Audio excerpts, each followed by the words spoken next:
Assalamualaikum warahmatullahi wabarakatuh. Waalaikumsalam warahmatullahi wabarakatuh. Alhamdulillahirabbil alamin wa bihi nasta'in wa ala umuri dunya waddin sayyidina wa maulana Muhammadin wa ala alihi wa sahbihi ajma'in. Amma ba'du.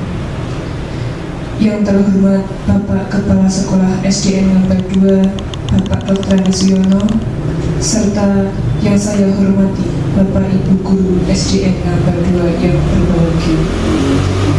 Pertama-tama, marilah kita panjatkan puja dan puji syukur kehadirat Allah Subhanahu wa Ta'ala yang memberikan rahmat, hidayah, serta inayahnya sehingga kita bisa berkumpul bersama menghadiri acara seminar pengimbasan atau diseminasi modul 1.4 calon guru penggerak angkatan ke-7.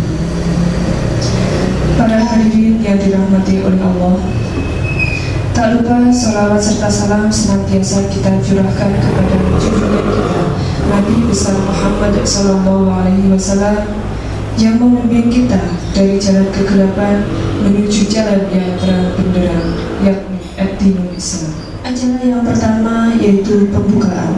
Marilah kita buka acara seminar CGP Angkatan ke-7 ini dengan bacaan basmalah bersama-sama. Bismillahirrahmanirrahim. Acara yang kedua yaitu menyanyikan lagu Indonesia Raya. Hadirin dimohon berdiri. Indonesia Raya, merdeka, merdeka, hiduplah Indonesia. Hadirin dimohon duduk kembali. Acara yang ketiga yaitu sambutan dari Bapak Kepala Sekolah. Kepada Bapak Dr. Suyono, kami persilakan.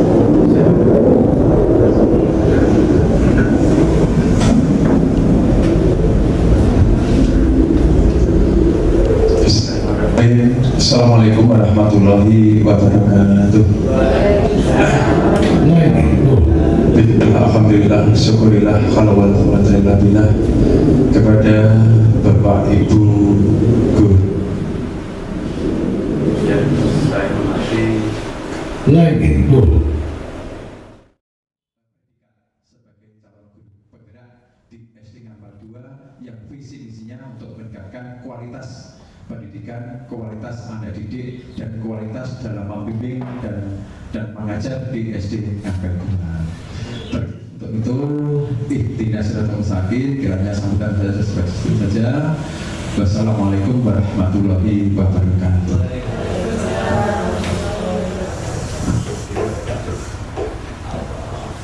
Terima kasih kami ucapkan kepada Bapak Dr. Suyono atas sambutan. Acara yang keempat yaitu penyampaian materi diseminasi modul 1.4 calon guru penggerak angkatan ke-7 yang akan disampaikan oleh Ibu Maria Ulfa SPD. Kepada Ibu Maria Ulfa SPD kami persilakan. Terima kasih kami sampaikan kepada pembawa acara Ibu Sekalian Bahrul Ulum selaku pembawa acara. Assalamualaikum warahmatullahi wabarakatuh. Yang terhormat Bapak Kepala SDN Nomor 2 Bapak Dr. Suyono, yang saya hormati Ibu dan Bapak Guru SDN Nomor 2 yang sangat kami banggakan. Pertama-tama, marilah kita semua memanjatkan puji syukur kehadirat Allah Subhanahu wa Ta'ala, yang mana pada siang hari ini kita dapat melaksanakan acara diseminasi modul 1.4 dalam keadaan sehat walafiat. Kedua sekalinya, salawat dan salam senantiasa kita haturkan kepada junjungan kita Nabi Agung Muhammad SAW. Biqauli alhamdulillah, Allahumma sholli ala Sayyidina Muhammad wa ala ali Sayyidina Muhammad.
yang akan saya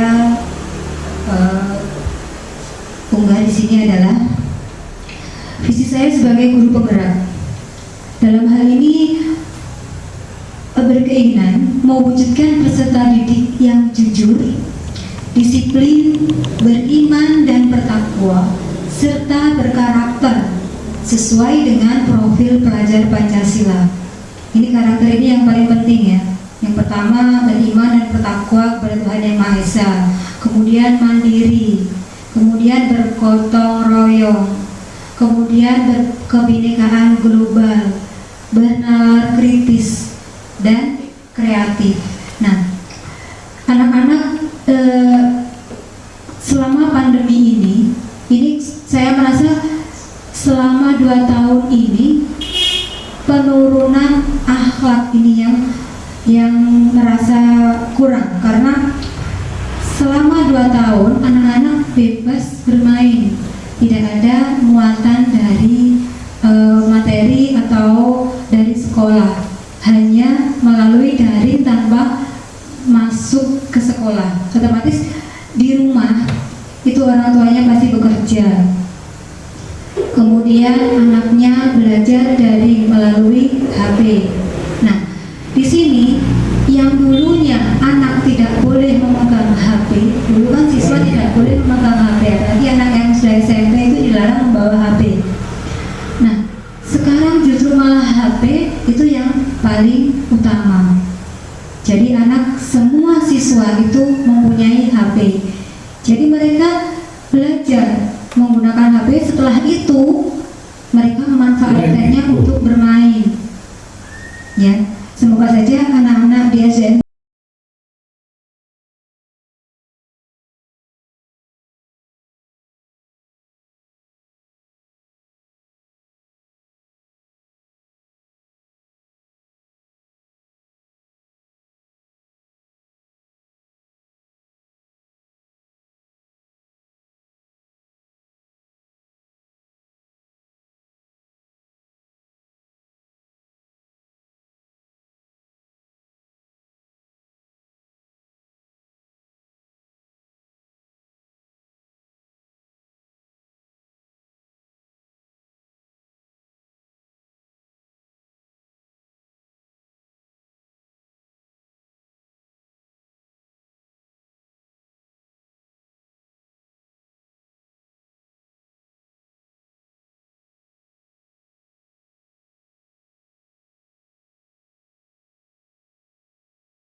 Kemudian prakarsa perubahan.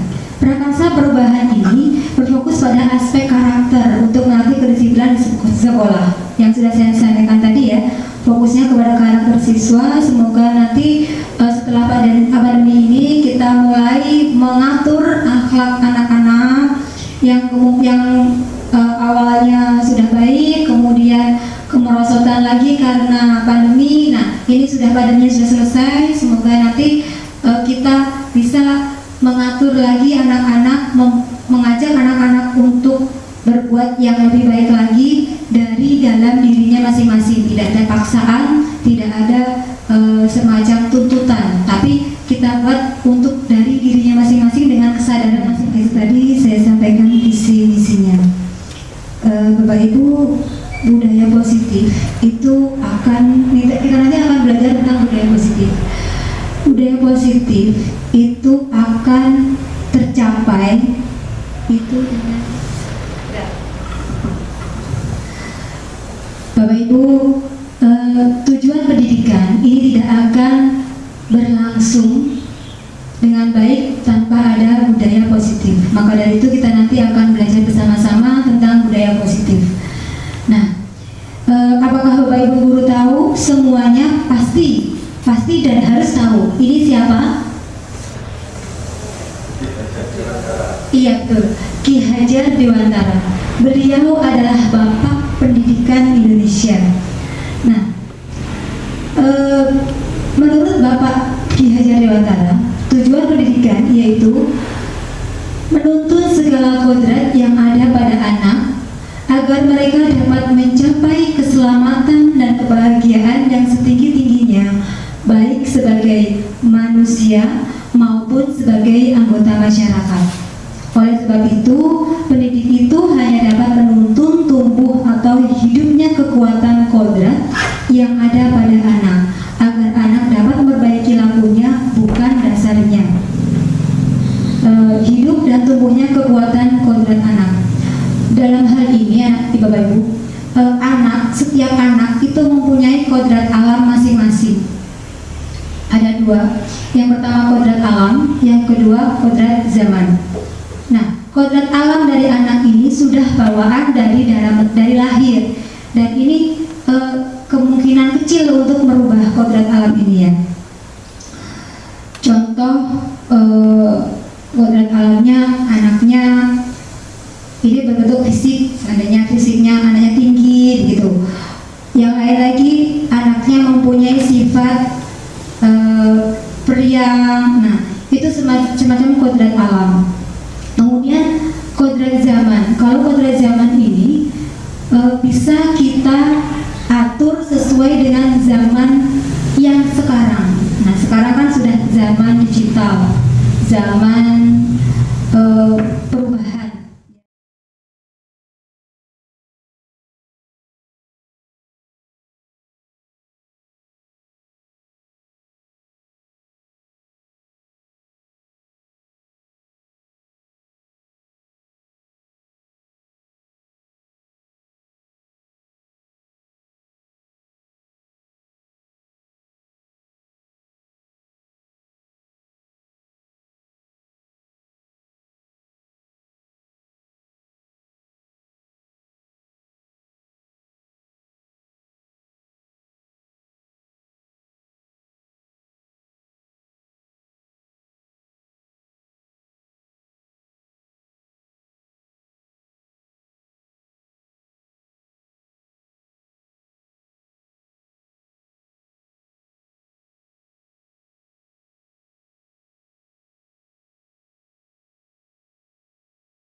yang saya tuangkan di dalam materi modul 1.4 ini sebelum kita masuk ke topik utama. Kemudian Bapak Ibu, ini topik utama dalam modul 1.4 ini ada 6. Yang pertama, disiplin positif dan nilai-nilai kebijakan universal.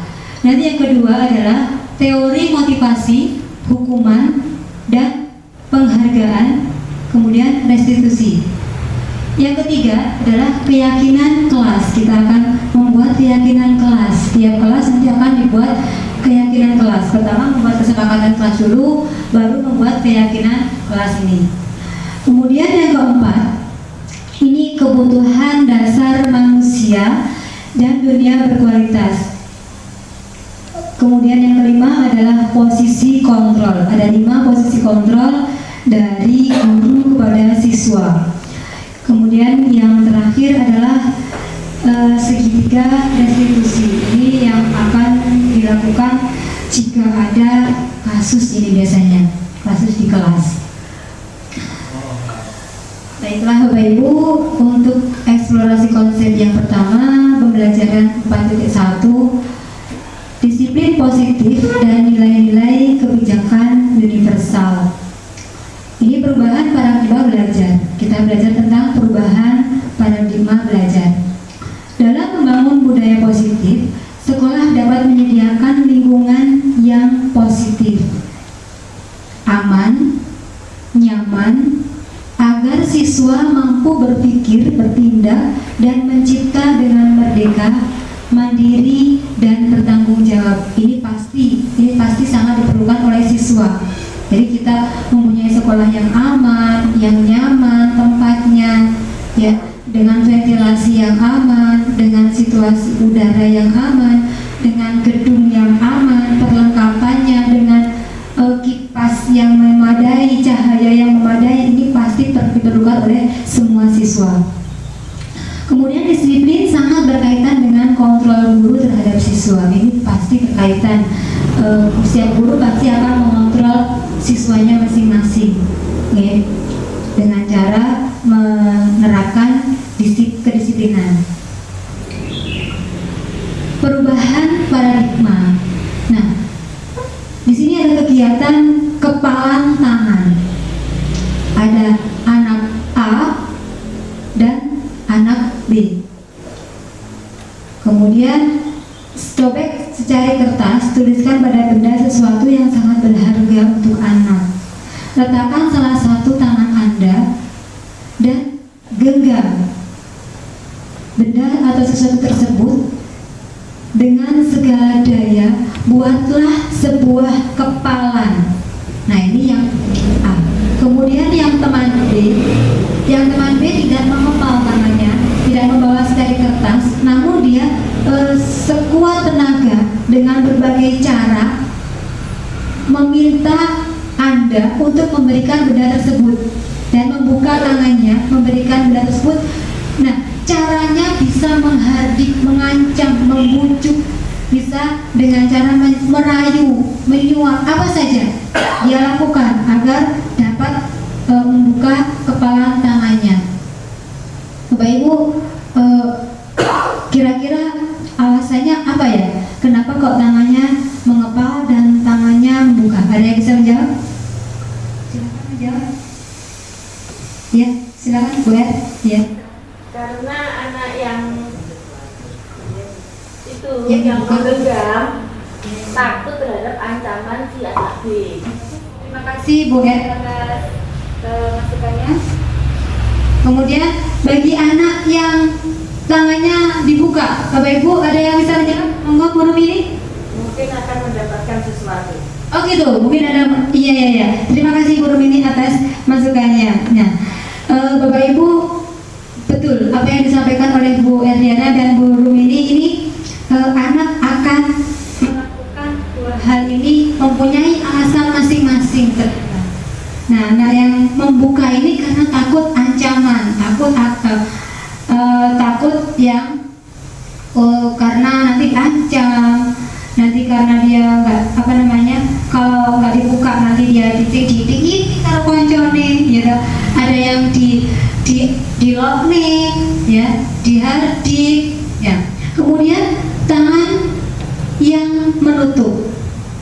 Nah, ini tangan yang membuka dulu. Jadi untuk anak yang tangannya membuka, ini dia akan melakukan peraturan itu karena ancaman, ya. Kemudian anak yang menutup tangannya ini mempunyai pendidikan kuat dan melakukan perbaikan dari dalam dirinya. Ia akan mendapatkan sesuatu yang ada di dalamnya. Seperti yang guru ini sampaikan tadi, anak ini yang sudah digenggam ini akan digenggam, tidak akan diberikan kepada temannya, ya. Tidak akan terpengaruh dari luar, meskipun dia dijotos sama temannya tetap digenggam. Nah, ini adalah anak yang mempunyai kepribadian nanti melakukan kedisiplinan dengan tanggung jawab, dengan dari dasar dirinya sendiri, tanpa ada paksaan atau ancaman. Inilah yang akan kita harapkan bagi semua siswa kita nanti. Karena selama ini anak ini melakukan disiplin, melakukan kegiatan yang baik, yang positif ini karena adanya ancaman atau hukuman atau peraturan sekolah. Mengapa kamu tidak memakai seragam lengkap? Karena ini peraturan sekolah, ya. Nanti akan ada berikutnya keterangan yang lebih lengkap lagi. Nah, ini kita lanjutkan perubahan paradigma. Ini teori kontrol menurut William Glasser. Yang pertama, ilusi guru mengontrol murid. Ini setiap guru pasti ingin mengontrol muridnya. Kemudian ilusi bahwa kritik dan membuat orang merasa bersalah. Jadi untuk proses kesepakatan kelas 1 ini bisa ditularkan kepada Bapak Ibu semua pada saat saya menerapkan proses pembuatan kesepakatan kelas dalam yang saya tularkan dalam aksi nyata modul 1.4.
Ini usulnya dari anak-anak sendiri ini.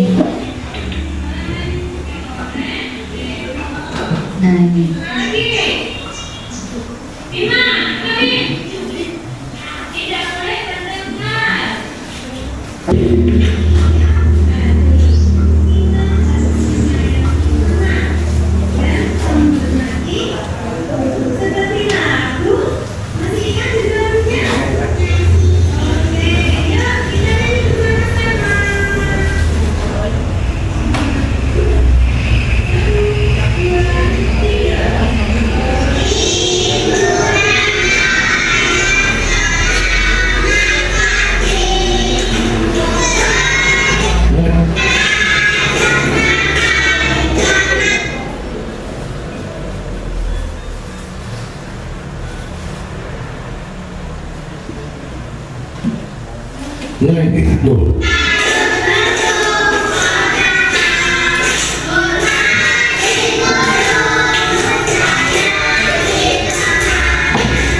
Itu tadi proses pembuatan kesepakatan kelas yang anak-anak sendiri yang membuat. Jadi usul dari anak-anak sendiri.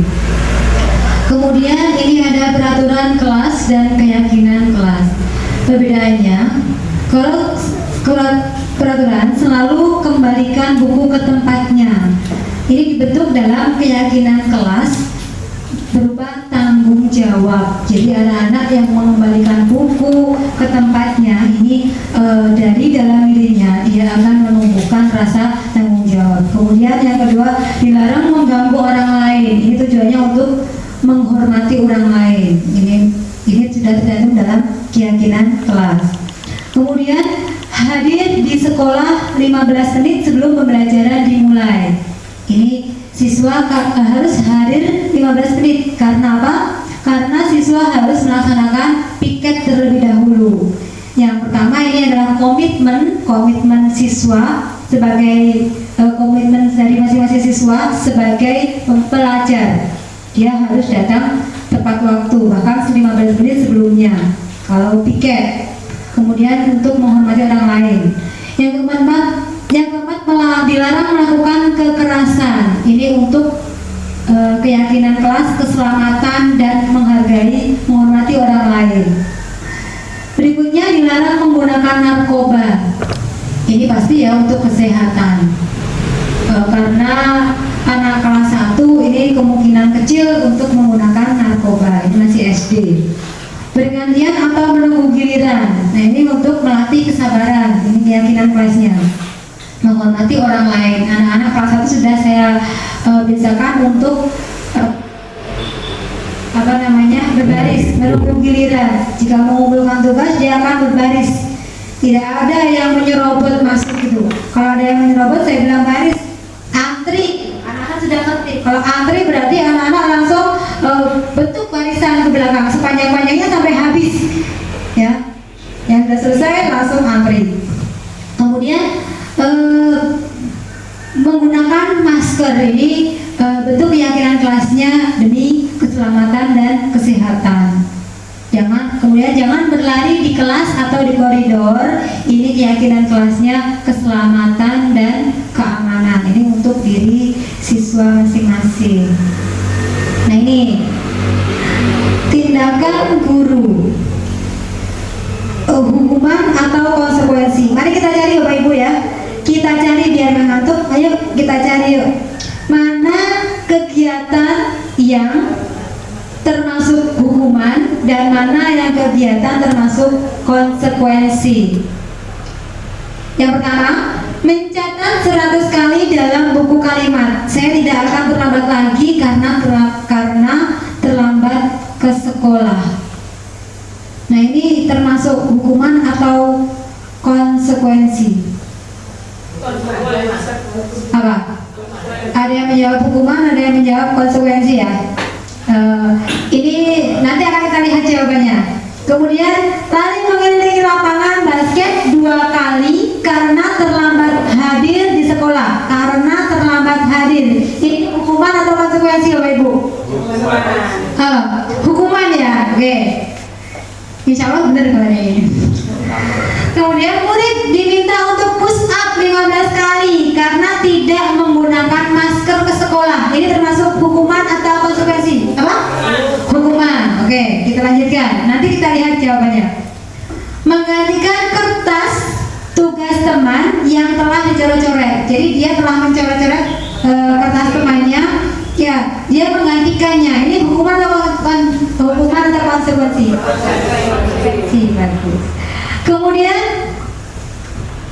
membersihkan tumpahan air di meja karena tersenggol pada saat belajar. Nah ini hukuman atau konsekuensi ya? Konsekuensi, bagus.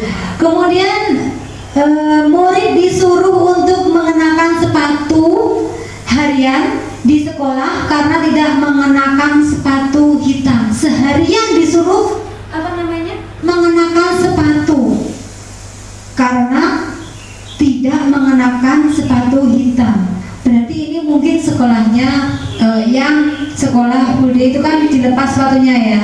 Nah, kemudian yang terakhir terakhir adalah lari mengelilingi lapangan basket 2 kali karena terlambat 10 menit untuk pelajaran PJOK. Ini untuk pelajaran PJOK dia terlambat. Akhirnya dia suruh lari. Ini konsekuensi atau hukuman ya Bapak Ibu ya? Hukuman. Oke, kita buka bersama-sama. Nah, ini perbedaan hukuman dan konsekuensi. Kalau hukuman ini dia melakukan kesalahan. Konsekuensi pun juga dia melakukan kesalahan. Bedanya apa ya? Ada yang bisa membedakan? Ini, kalau konsekuensi yang pertama menggantikan tugas teman yang telah dicoret-coret. Ini karena ini dia melakukannya sendiri, bukan karena peraturan. Jadi dia sudah mencoret buku teman, akhirnya dia mau tidak mau harus menggantinya. Kemudian kalau untuk yang membersihkan tumpahan air di meja ini karena tersenggol pada saat belajar, berarti kan ini juga kesalahan dia. Namun ini tidak ada dalam peraturan sekolah, tidak ada kan? Tidak ada. Kecuali ini yang ini terlambat sekolah. Nah ini kan hukuman. Nah ini hukuman karena ini terlambat sekolah. Kalau yang ini hukuman karena dia terlambat hadir di sekolah. Kemudian yang ini juga hukuman karena dia diminta push up karena tidak menggunakan masker. Ini juga hukuman karena disuruh mengenakan sepatu seharian di sekolah karena tidak mengenakan sepatu warna hitam sesuai dengan peraturan sekolah. Nah, untuk konsekuensi yang terakhir ini mengelilingi lapangan basket 2 kali karena terlambat 10 menit untuk pelajaran PJOK. Karena ini pelajaran PJOK, ini bukan hukuman ya. Meskipun ini mengelilingi lapangan, ini bukan hukuman karena di lapangan PJOK ini kegiatannya di lapangan, pasti dia akan konsekuensinya mengelilingi lapangan basket. Nah ini sebagai konsekuensinya. Kita lanjutkan perbedaan hukuman dan konsekuensi. Kalau hukuman ini sesuatu yang menyakitkan dan harus terjadi. Kalau konsekuensi ini sesuatu yang harus terjadi. Bedanya kalau yang hukuman itu menyakitkan, terpaksa gitu ya melakukannya ya. Kemudian membuat anak sakit maupun fisik maupun hatinya untuk jangka waktu yang lama. Dia akan merasa sakit hati, itu bisa jadi seperti itu. Membuat anak merasa tidak nyaman dalam jangka waktu pendek. Ini untuk konsekuensinya. Kalau konsekuensi nanti akan dalam waktu pendek dia hanya tidak nyaman waktu dia disuruh lari mengelilingi lapangan itu saja. Hanya dia tidak nyamannya hanya dia disuruh mengganti kertas yang dicoret itu saja. Ya. Kemudian anak membenci kedisiplinan. Ini hukuman. Anak akan membenci kedisiplinan karena dia dihukum, dia akan membenci. Bisa jadi seperti itu kalau anak-anak ya. Nah, sedangkan karena konsekuensi, anak akan menghargai kedisiplinan. Hukuman ini karena paksaan. Kemudian karena konsekuensi karena stimulus dan tanggapan. Berikutnya dorongan anak menyakiti diri sendiri, ini hukuman.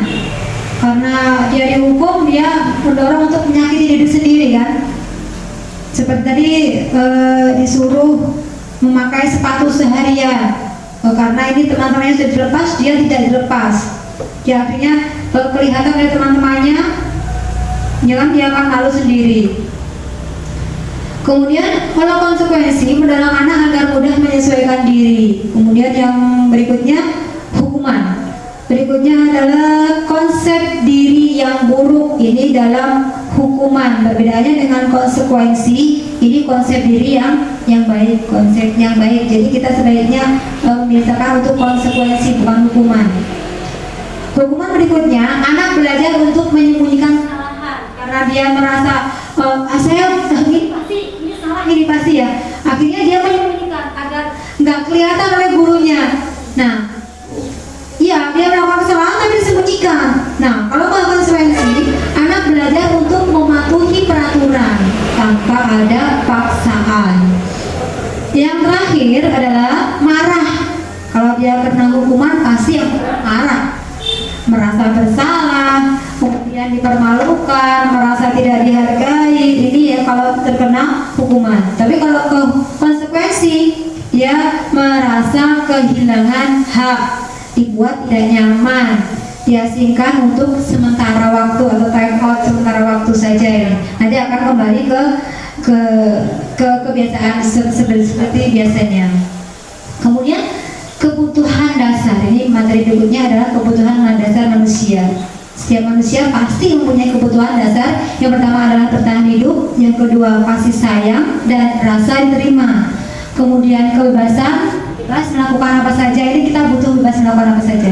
Kemudian kesenangan dan penguasaan terhadap diri kita. Kita mempunyai hak untuk diri kita. Berikutnya konsep yang kelima adalah posisi kontrol. Di sini ada 5 posisi kontrol, yaitu yang pertama penghukum, yang kedua membuat orang merasa bersalah, yang ketiga sebagai teman, yang keempat sebagai pemantau, yang kelima sebagai manajer. Bapak Ibu yang sudah dilakukan ini selama mendidik, yang dilakukan posisi kontrol selama ini apa?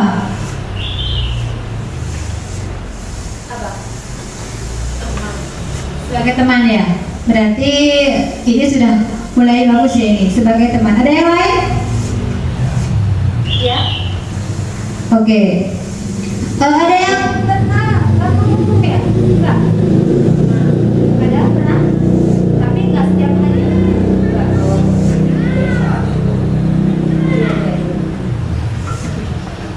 Ini untuk ada yang menghukum, ada yang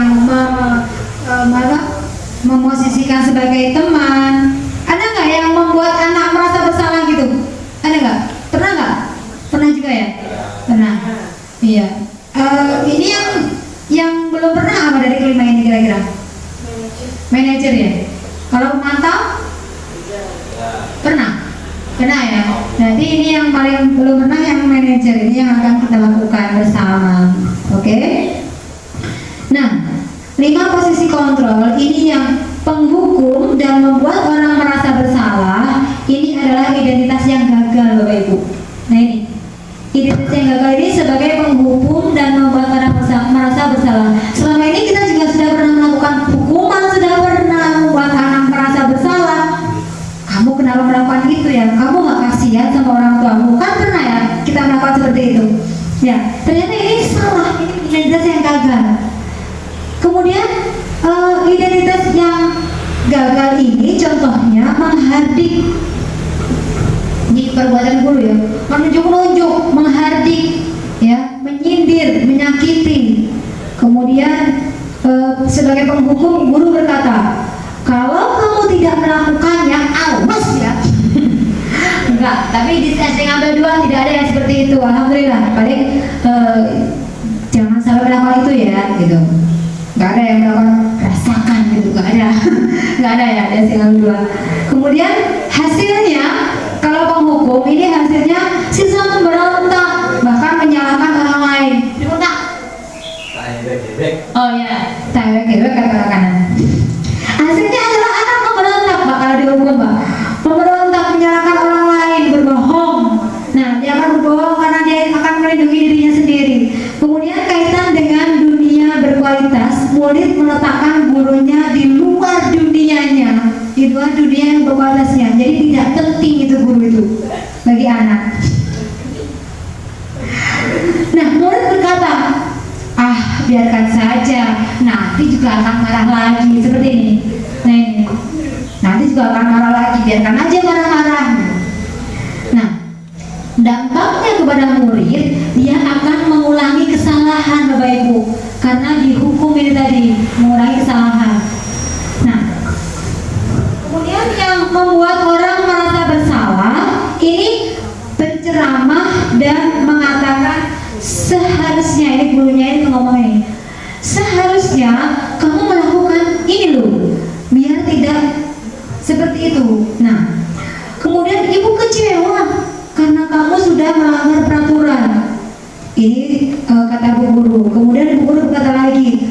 Kamu seharusnya sudah tahu.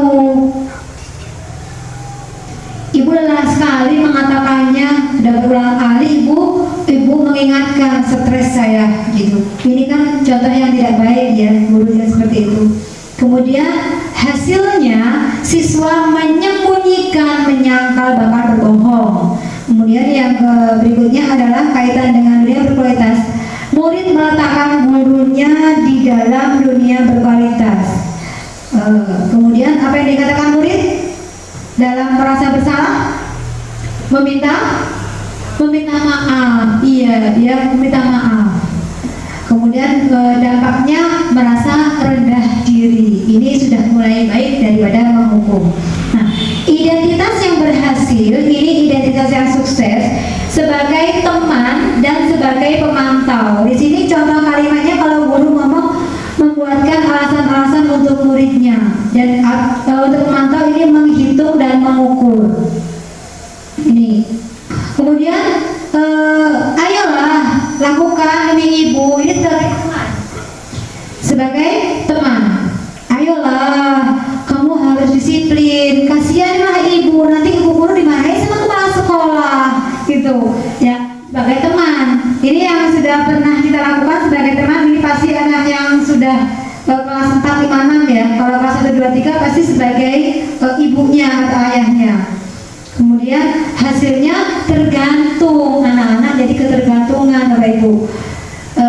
Kaitannya murid meletakkan guru sebagai orang yang sangat penting di dunia yang berkualitas. Nah, kalau sebagai teman, anak-anak merasa penting sama ibunya, sama gurunya.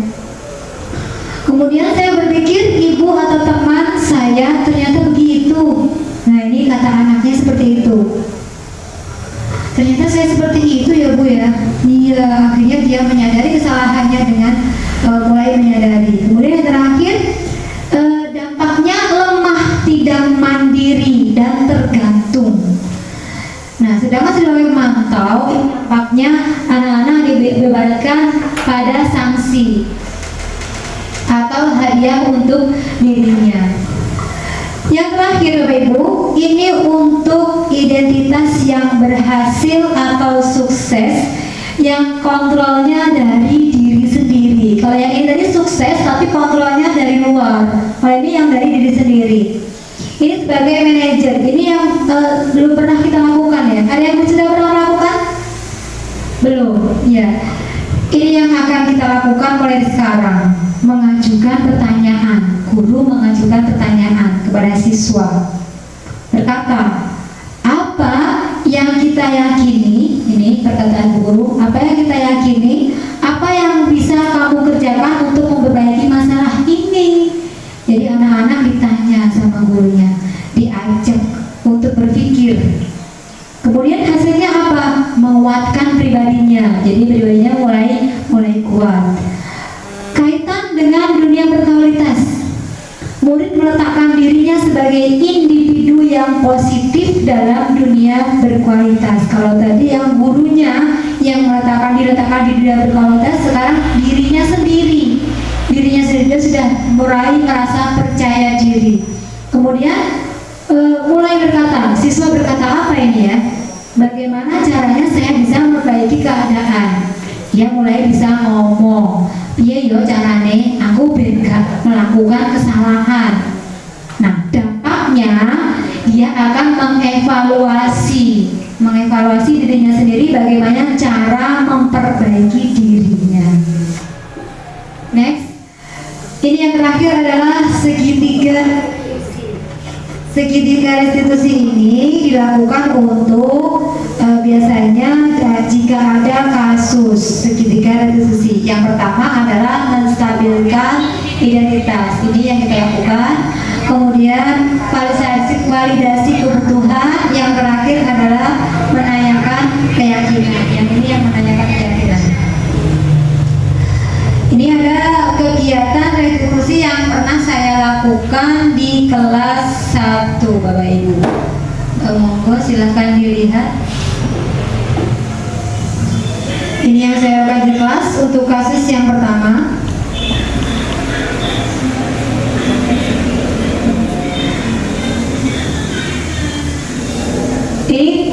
dimarahi ya. Ini menstabilkan identitas. Jadi anaknya distabilkan dulu emosinya biar tidak merasa dimarahi, ditanya-tanya.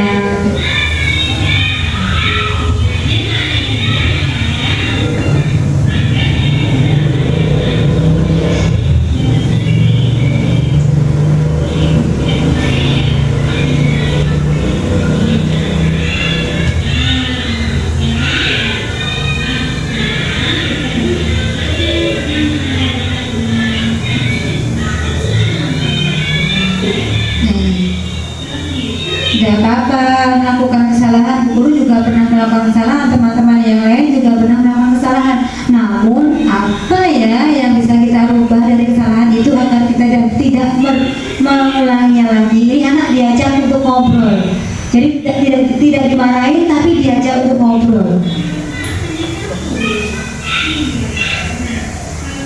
Kemudian realisasi tindakannya. Ini agar yang bisa mendapatkan haknya, ya bagaimana ini? Harus memiliki kaos kaki yang berlogo SD Negara 2 sebanyak 2. Kemudian yang terakhir adalah menanyakan identitas, menanyakan keyakinan kelasnya. Nah, ini keyakinan kelasnya apa yang sudah dilanggar, yaitu memakai seragam. Nah, dia memakai seragam kelas tidak lengkap.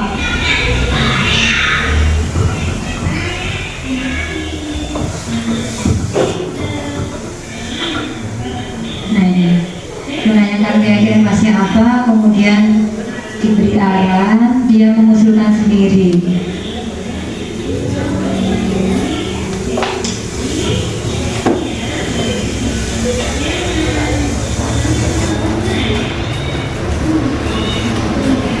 Ini anaknya akhirnya tidak pernah terlambat lagi dan tidak pernah bangun kesiangan lagi sekarang. Ini sebagai contoh ya ini ya.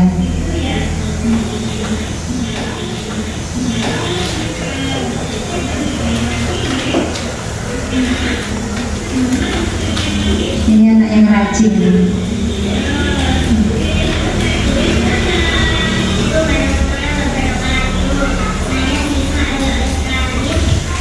Ini tanggapannya dari siswa setelah dia melaksanakan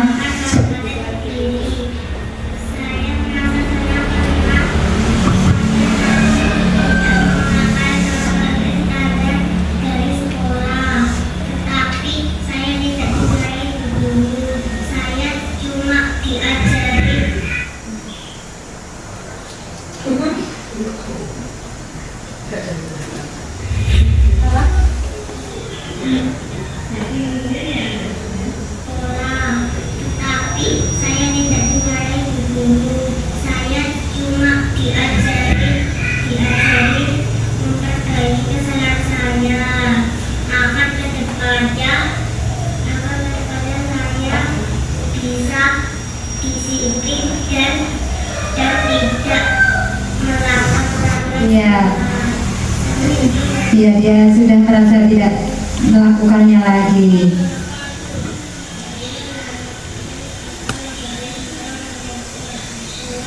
Ini contoh kasus yang kedua.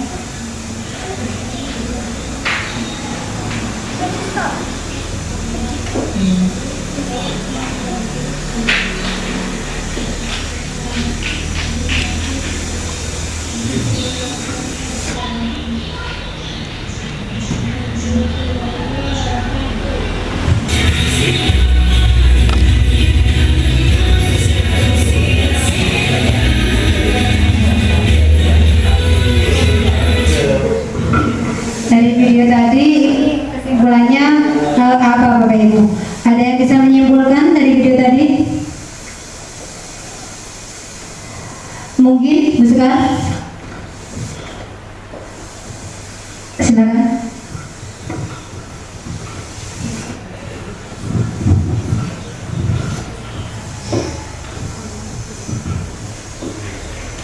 Dengan adanya segitiga restitusi, sehingga anak itu tidak merasa dihukum atau terintimidasi. Jadi anak itu merasa bahwa mereka itu benar-benar dididik, tidak hanya menjadi murid, tapi juga menjadi seseorang yang berharga bagi gurunya.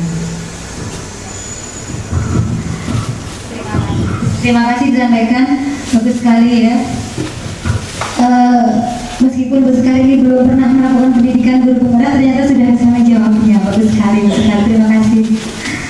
Ini menstabilkan identitas. Ini yang sudah kita lakukan tadi dalam video, membuat anak merasa